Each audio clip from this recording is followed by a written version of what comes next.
Now on this 2016 Dodge Ram, it's a T25.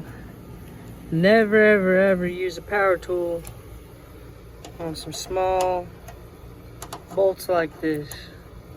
You will strip it pretty fast. Now this is not tight. You do not need to put it back in pretty tight. It is put in just to hold the tail light in. No, you do not need no thread locker on it or nothing. Just pull that pucker out. And you have a little pieces there. That's part of the tail light. I'll pop up my phone right here and I'm gonna show y'all what it is you do. I'm gonna use this to hold my phone up.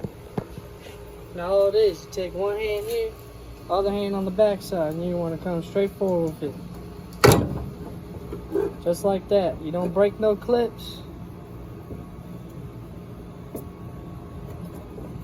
Now all you gotta do is you just turn it, pull it out.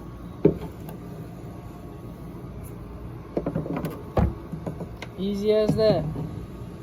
Slightly put it down. Same thing, we'll come over here.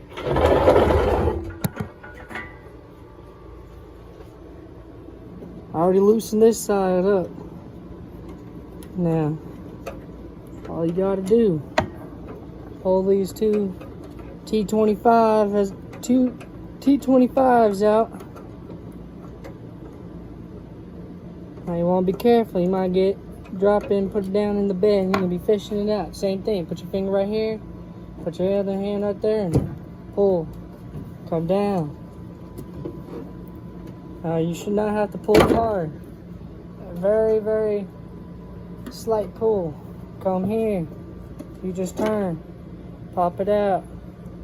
Now you can do the same thing on this one, turn and pop it out, but really there's no necessary need on these because I don't gotta replace the reverse lights.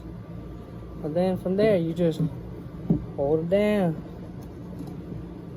pull this out, put your new one in, and do the same steps backwards.